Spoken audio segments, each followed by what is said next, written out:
My name is Jonah Jonathan, and welcome once again to the Jazz Musician's Voice.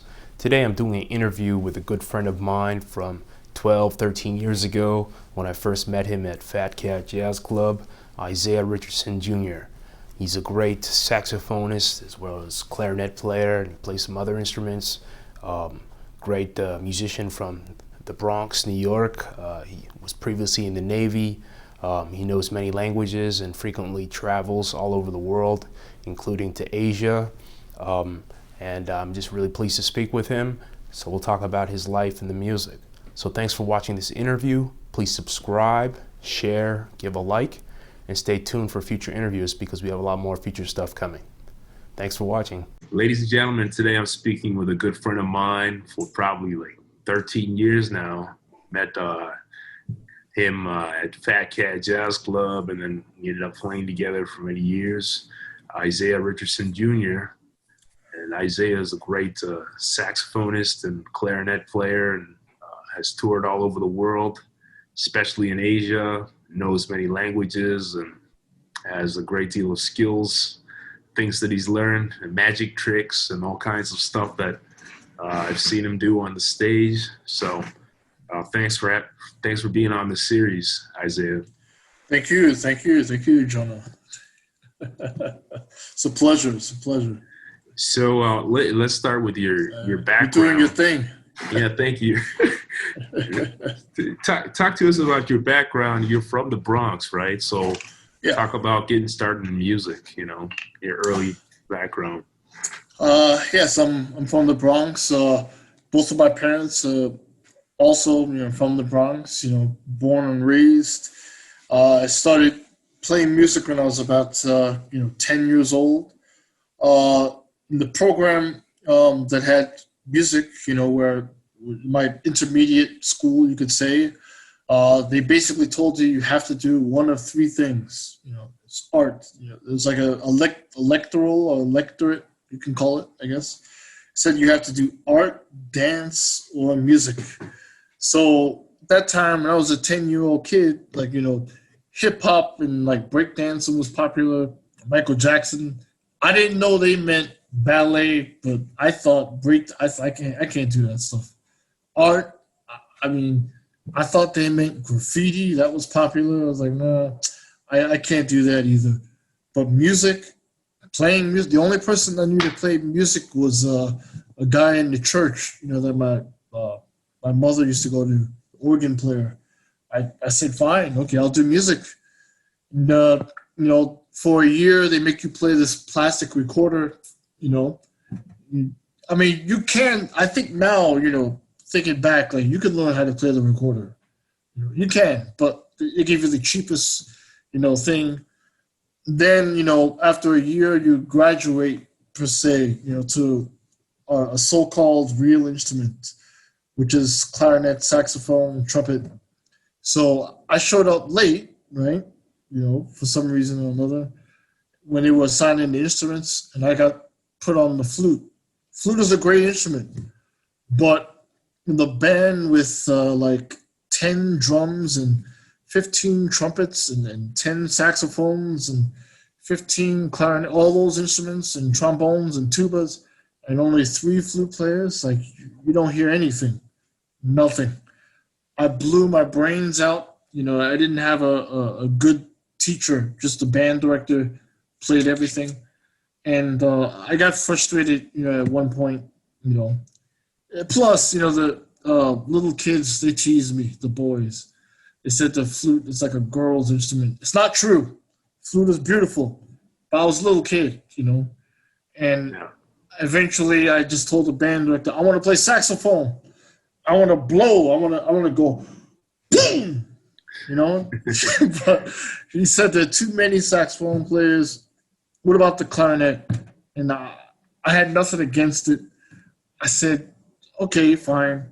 And for some reason, all the breath control I learned from playing flute for months, and not, I got what maybe is a good sound, maybe not, but all that air that was misdirected. When I put it in the clarinet, it all just went through. Like magic. something like that. I don't know. I was able to play every note. That was an epiphany. For me. So you I mean, in the Bronx that time you playing probably into like into high school playing because you went to LaGuardia School for the Arts. Yeah. Right? Yeah, but well, before LaGuardia, something magical happened. So I've been playing clarinet for only a year and a half. It's a short time, but I practiced every single day, hours on end. And I did the same with flute, but I needed a teacher. It didn't quite, somehow with clarinet, it went together. And there was only one piece, that I could play really well. It was a march, and it was the first clarinet part, and so Juilliard, right, the music advancement program, they would go around for this program that brings groups of people that are underrepresented in the classical, world, which would be African American, Latino, and they do an audition every year. And they came to my school, in the Bronx, CES 229, that was the name of the school.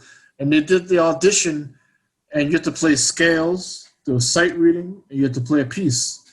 And there was one piece I knew really, really well, like I just said. So I played that piece as well as I could. I listened, I was, scales. I knew my scales. I did. I knew my scales. I knew my scales. And in sight reading, I don't think that went so well for what they were giving me. But a magical thing happened. My parents showed up. Both of my parents showed up. They came to the audition.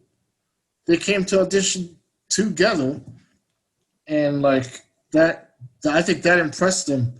The people that were judging, they were like, parental support. Nobody else, does that or did that. They did that one thing, got me into Juilliard. I started learning from classical masters. I saw people from around the world, and then from there, LaGuardia, and then just kept going in a certain direction. That's great, and so you have one of those unique things. There's quite a few jazz musicians over the years, but you decided to join the Navy.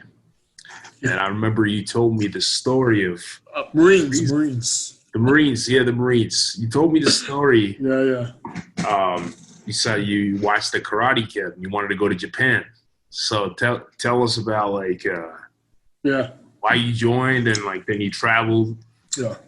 And all of that, So it's interesting. It's a lot of different things all coming together. So as I think a lot of people know, especially in the Black community, especially from the 70s, 80s, there was something about those martial arts films that touched on the Black community, like the ability to defend yourself, I guess, with your bare hands, to fight back against the powers. And also in those movies, it was often the Chinese against the Japanese imperial forces. There was a lot. The forces of imperialism. That was somehow that touched. And my grandfather, was into those movies. So was his son, which was my father. So from age 5, he took me and my brother to Chinatown every month, once a month. Forced us to use chopsticks. Forced me to pick up a piece of rice. Pick it up! Just like in the movies. He bought a book, an instruction book like Kung Fu, and tried to teach us from the books. He can't quite himself do it, but he bought the books. He tried to make us do the moves. I actually punched the wall. Boop, doop, doop, boop, like in the movie. He taught me how to flip off the floor. And he finally took us to a class. My father might watch this, but it's all right. But, I don't think he knew the difference between China and Korea or Chinese, because he took us to the Korean Taekwondo class. It's a little different, but and then it turned out that was too expensive at the time. Like, he's a nurse now. He's got a lot of money. At the time then, like, he was working 3 jobs, $100 a week for both of us, 2 kids. No, it wasn't going to work. But then later on, there was a class for free in the Japanese martial art called Shorin-ryu, which is from Okinawa. So before I went into the Marines, I actually went to City College. I went to City College before that for a year. And we had this class for free, and I was like, yeah. And I like, they had it twice a week there, but I took also 3 times a week in other places. Same teacher, but it was for free. So I was studying, 5 days a week, and I studied hard, And all they ever talked about was Okinawa. It was the promised land, the heartland. And I remember, like I said about my father, I watched those movies too. I watched it along with him, but I was more attracted to Karate Kid, which is Japan. It's not, China, but I was more interested in that. I watched it over and over. And I remember in part 2, when he goes to Okinawa, and I always thought, wow, even when I was a little kid, I was like, I gotta go there. It looks magical. I gotta go there. That's it. I gotta go there. And here I am taking karate class, and it's Okinawa. And that's all they talk about is the promised land. If I was Jewish, they say it was Israel, it says Jerusalem, No, they said that's the promised land. So I'm at City College, and recruiter would come by all the time on the campus. I watched Boys in the Hood. I did. They said, don't join the white man's army. my mother used to say that too. And I wasn't down with that. I just say, hey, hi. But one day I had my clarinet with me. And he looked, he said, what's that? I said, it's a clarinet. He says, the Marine Corps, we have a band too. I had to think about it. I stopped. I thought, okay. He said they travel around the world. I was like, okay. And when you're young, I was 18 years old. Like from what I saw at Juilliard and at LaGuardia, what I saw was there were musicians that were just on another level. Some of them, by the time they were 14, they'd already been performing at halls. Like, and I'd done some because of Juilliard.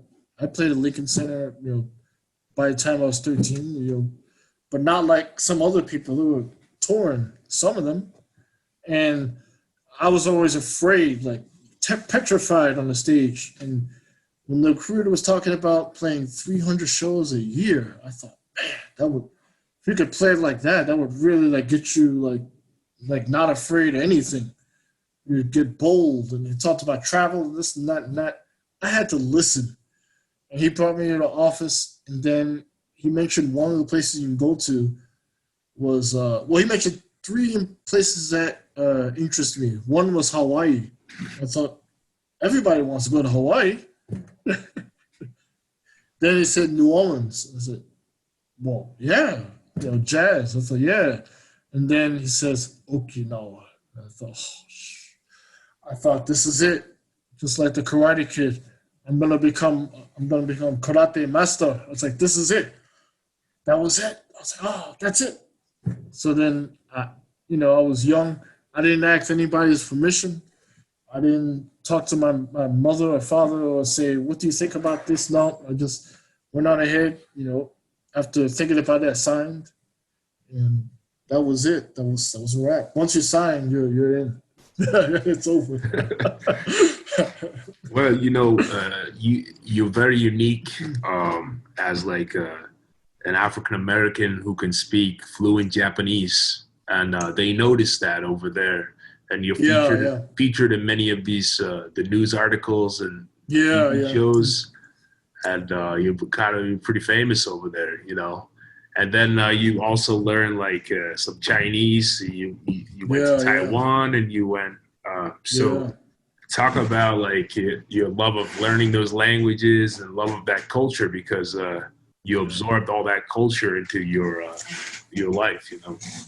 Yeah, there are some things that that your parents kind of instilled in you that they may not even notice that they do, and it makes me conscious. So I don't have kids, right now, but I could see that there's some little things you can do. Seems little to you, but it's a big deal to them. So all my life, since I was little, I always heard that my mother can speak French. I always heard that. Everybody always said she speaks French. But at that time in the Bronx, I think there were less people from Africa, in the Bronx then than there is now. But there weren't that many people. There weren't that many French people, not in the Bronx anyway. So there was I never heard her speak until my 8th birthday party, right? We were at a McDonald's, and there was a magician in there that influenced me too.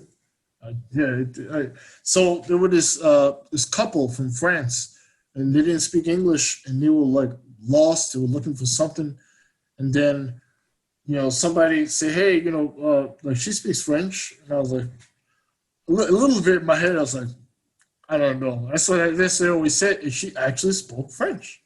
I was shocked. I was that I didn't think that I don't know. I don't want to say I didn't think that you could be black and do this, that, It wasn't about that. I wasn't thinking about color at the time, but it was like somebody that's not French or like is not their language can learn and actually speak. And my father, when we would go to Chinatown, the thing I didn't mention was he somehow, from the movies, learned Cantonese. He might watch this, but he knows it's true. I mean, he's not going to speak as well as I do now, but at the time, like he was ordering food and he knew the names of that. To me, it was like it was like out of my I took it to Spanish because that's what was like being taught in the schools. So like I always had A plus. When I went to LaGuardia, I took honors Spanish, which was for the kids that had high grades. I stayed there, A plus, all the way through. But I never lived I never lived in a Spanish-speaking country. When I joined the Marines, and they said Okinawa, I put that from Spanish, whatever it was I was doing, I put it over to Japanese.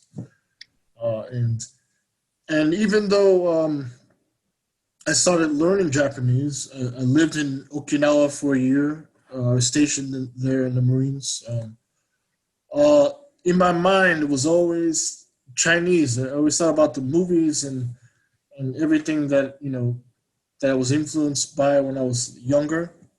So when I went to City College, I took Japanese, but I think I already learned a lot. I took the highest level. There was nothing left for me. There was nothing except for to learn Chinese. So I just said, okay.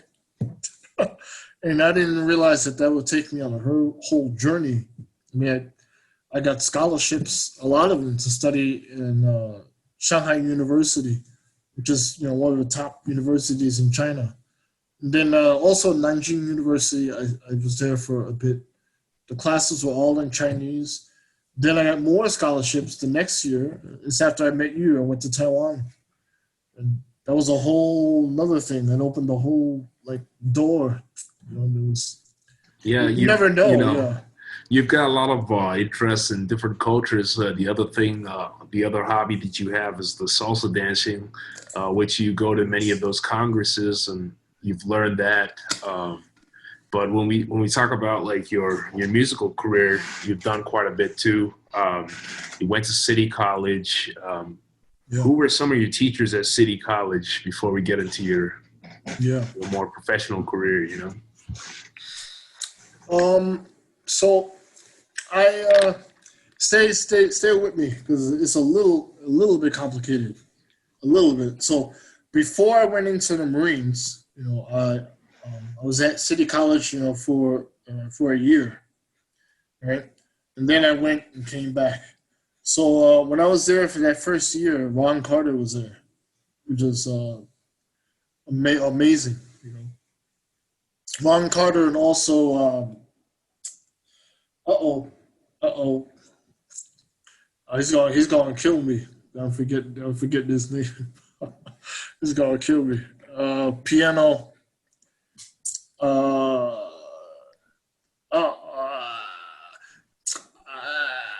He runs the Latin big band that does the Sunday session at Birdland. Oh, O'Farrell? Arturo O'Farrell. Yeah. Arturo O'Farrell. Yeah. And I took his piano class. He thought I was a piano player because I wanted to quit. I really wanted to quit clarinet, you know, at one point, because I just didn't think it was a jazz instrument. I didn't know anybody at the time then that was doing it. So I was practicing piano a lot, you know, and then, you know, he was, you know, yeah, he liked it. He liked to, until he heard me play clarinet, then he said, I like a clarinet. I don't know if you like piano all that much. Well, you know, when you finished school, you were already playing with your famed group, the Brown Rice Family, which played a lot. I remember playing a lot of shows like around Harlem and around New York, but now you guys have gone on many tours. And the other band is the Maku sound system. Yeah. So talk about those two bands and like some of the projects you've done with them. So Brown Rice Family is special. Very, very special. I'll talk about Maku first. So Maku sound system, a lot of those guys in the band also went to City College, which is quite interesting. They started with a guitar player that's from Colombia, and we took this Latin, you know, jazz band, you know, with Ray Santos, you know, great, you know, arranger, composer. He arranged, you know, music for the Mambo Kings. You know, he arranged for Machitos big band, you know, way back, and you know, for a lot of people. Anyway, so like it was him and another guy, you know, named Felipe. And around 2008 or so, you know, I was about to go to Taiwan, you know, to study abroad, and I saw him in Central Park, you know, and he was looking sad. You know, I was playing in Central Park, you know, it was quartet, you know, summertime, you know, having fun with, you know, some guys. I don't remember who I was playing with, but I remember there was a trombone player named Rob Stringer, right? So anyway, Camilo, he's looking all sad. He's like, I had the show, but I need a trombone player. And I was like, I know a trombone player. He's great, you know. And like, you know, he's about to, you know, record with Shaggy, and like, you know, I said, you gotta get this guy. And he said, sure.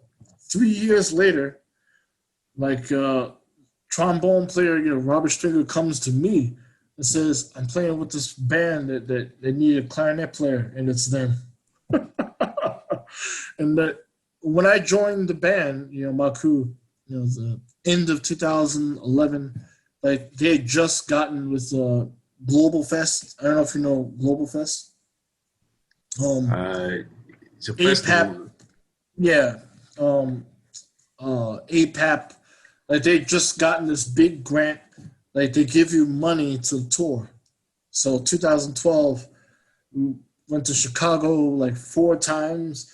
We played at the Kennedy Center. They played at South by Southwest. You went here, there. We just played at the Millennium Park in Chicago, which is just like Summerstage, you know, here. They did this, that, you know, that first year, recorded an album, and then, you know, it just kind of took off from there, played at small venues, then finally went to Cabo Verde in Africa, 2014. This thing called the Atlantic Music Expo. So they have people from, you know, all over Europe, you know, producers and stuff, and they were like fighting to get us, you know, on a label. you know, and there was some internal struggle in the band at that point because some people are like, I do more work. Yeah, and then finally we got with a German label called Glitter Beat. Yeah, sorry. And Glitter Beat is, I think, in Europe, in world music, Europe is big. They win best label pretty much every year, pretty much, and we started to tour, Europe, a lot, mostly Germany, with the Denmark, and so 2016, our last album, which was Mezcla, it was top. It was top of world music charts Europe, #1 for 3 months in a row. The music video was #1, and we went to Germany with it being #1. That was interesting. 80,000 people, like in some of the places, 200,000. Sorry, when we were in Denmark, and it was on German TV live, and we were here, there. There's like video on YouTube, doing a party at the record label's house. There's all these rich people with a recording studio in the basement and a bar in the corner, and it was weird. A hot tub. Well, a lot of people don't realize this, but people could run into you at like the jam session at Fat Cat, but you've done quite a lot of stuff. You've been featured in the New York Times many times. You've also been on that TV show many people have seen on HBO, Boardwalk Empire. You're playing in the pit band. There's a scene where you're playing that solo. So talk about like working with Boardwalk Empire, like that 1920s thing, and like hanging out with the actors. I know you've got a picture with Steve Buscemi and all that stuff, So talk a little bit about that. Man, that was great. Sometimes the things that you do in your life just like come together. So like I used to wear suits, you probably remember. Every now and then, sometimes I didn't, but sometimes I did, sometimes not, But so it was around 2011. I did this Broadway play. It was Ain't Misbehaving, but it was in New Jersey, the theater. And for that, you had to wear a tuxedo. So I've been wearing suits. Now I wouldn't do it, but at the time then, I just said I'll just wear the tuxedo all the time. I wouldn't do that now because you want to be fresh, But at the time then, 9 years ago, anyway, so I just started wearing the tuxedo more often. Even after it was over, a couple of weeks it was over, I still wore, with a tail, with coat tails. I had a hat, not a top hat, but it was pretty like, a bowler I started wearing. And I had red salsa dance shoes. And I took a photo, like that, and, that photo is the one that I sent to Boardwalk Empire. It was, Alan Bednar, the drummer. I think so. Yeah. Yeah. He's famous now. He's, he was then, but at the time, like, I knew him from City College, and he's the one that sent me the email saying they're looking for some people, send them a photo, and, I sent them a photo of me wearing a tuxedo with a hat. And that's exactly what they were looking for. I didn't know that, but that's exactly the look that they wanted. And I was able to get that. And I was alongside people like Cleve, Cleve Guyton. Yeah. Also Mark Gross. Sharif Clayton was on there at one point. A lot of people. Yeah, and I remember they had your hair styled in that 1920s style. Yeah, that's a great TV show. You had to let them cut your hair. I was in graduate school, at that time, and we were studying that period. So everybody was talking about that show because really takes you back to the 1920s, Prohibition. But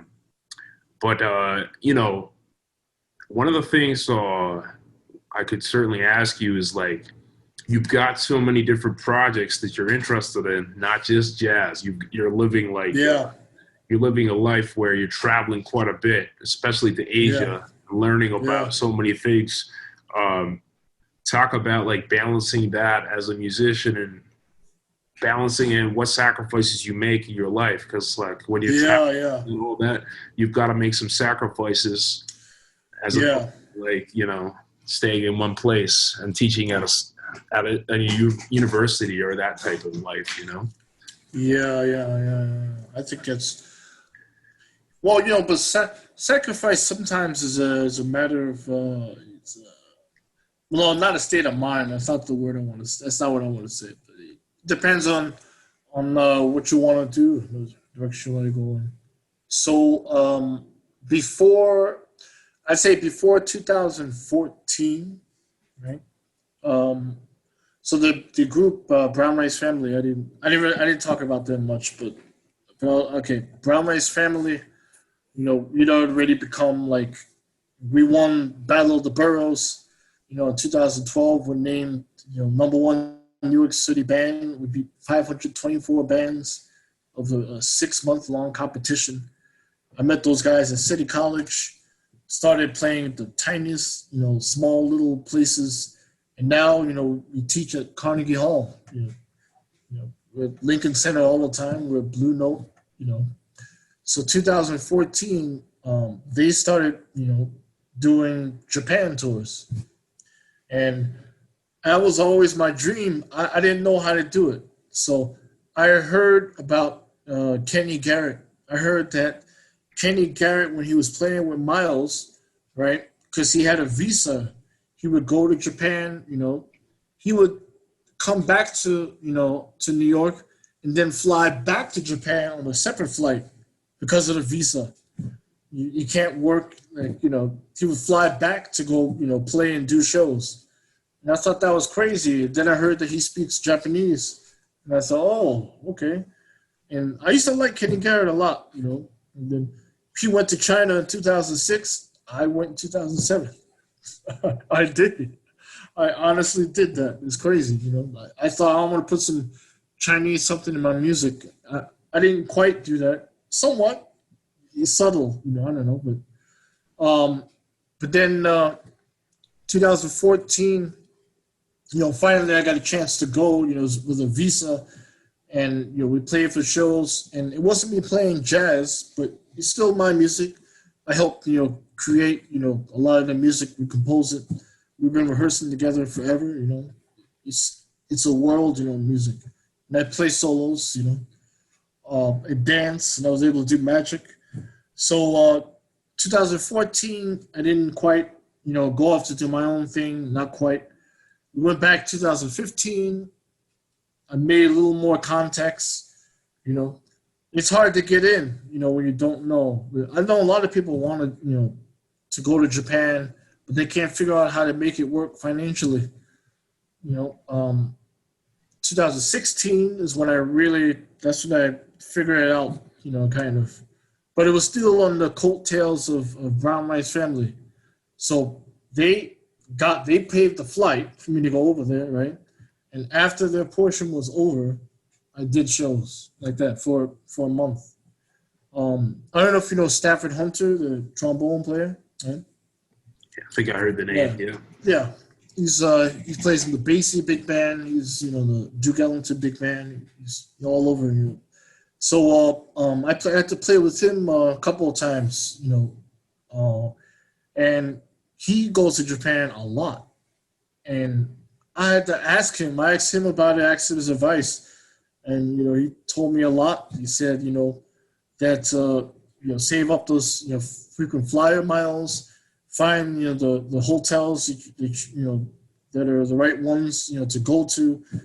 Avoid Tokyo. That's another story. If people really want to know about going to Japan, avoid Tokyo, because Tokyo's like, not just that, Tokyo's like New York Tokyo has the shrine, and like there's nothing wrong with the shrine, but just it's not paying money for you to tour unless you play at like Billboard, which I have done. You know, last year I played at Billboard with Meli'sa Morgan.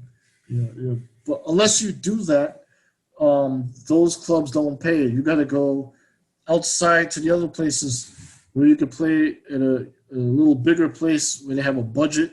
You know, you have to put all those together. You know, and try to get traveling fees and this and that and that and that and that, and do TV and do. It takes time to put it together, but I kept going because of the band. You know, 16, 17. Yeah. There's an interesting thing I saw recently on Netflix, was the Unexplained, that TV show, and they had an episode about Japan and the tsunami, and all these people experiencing ghosts. And like, I don't know if you had experienced anybody talking about like the ghosts and the spirits, but I would assume that some composers are going to be making music about that, you know, over the years. Because I remember when that happened, it was like a week before my son was born, and I followed that, you know. And then Fukushima. Yeah. I would assume that's big in Japan, you know, the tsunami. You know, people. I don't want to say all people, but people in Japan, I think they really do believe in ghosts. But I'm not so sure it's 100% literal. You know, well, for some people it's literal. You can say that anywhere in the world. You know, but they do. They have a bigger understanding of ghosts being existent than the way that we do. So in August, for example, is this festival called Obon. So we have Halloween here, right? They have Halloween too, but in August, Obon is literally a celebration of ghosts, of like the dead. Literally, it's just about ghosts. It's not about monsters and this. No, it's just about ghosts. And if you look at Japanese theater, you know, kabuki, you see a lot of ghosts. Like they have white paint and like, you know, the masks, and it's really it's like a part of the culture. So when you put that together with like a big tragedy like that, like, you know, tsunami and what happened in Fukushima, that's I think a lot of composers have, you know, been influenced. They have written a lot of things. Yeah. Well, you know, there would be so much more we could go into because you have so many interests, but, you know, where can people check out your music? I know you're playing clarinet and sax a lot. Yeah. You know, you're always out and about. If somebody wanted to learn more about Isaiah Richardson Jr., where's the best place to go to find you? You could find me. There was one thing I want to say. You know, I play clarinet, sax, you know, harmonica. I'm more clarinet. It's like I'm trying to get another sound, you know, other than that. Clarinet is. I use clarinet to play hip hop. You know, don't get that so much to play everything. Whatever sound can be played, I try to play in clarinet. You can find me on Instagram. You know, Mambo Jazz 1. On Facebook is, you know, Isaiah Richardson Jr. You can also go to brownracefamily.com. You know, you can check out their stuff that the band is doing. You can find the band on YouTube, find out, you know, our latest, you know, videos and music videos and whatever we're up to. And that's it, I'd say. Well, ladies and gentlemen, check out Isaiah Richardson Jr., the real deal. You know, I assume we'll see you on many more famous stuff over in Asia and probably more TV shows, right? Yeah. It's a pleasure. I didn't think. I never thought when I started music that I'd play at King's Theater or be at Billboard or play with Yolanda Adams and people like that. I didn't think I'd be doing all that stuff. See, Kim Burrell, and it's crazy when you really think about it.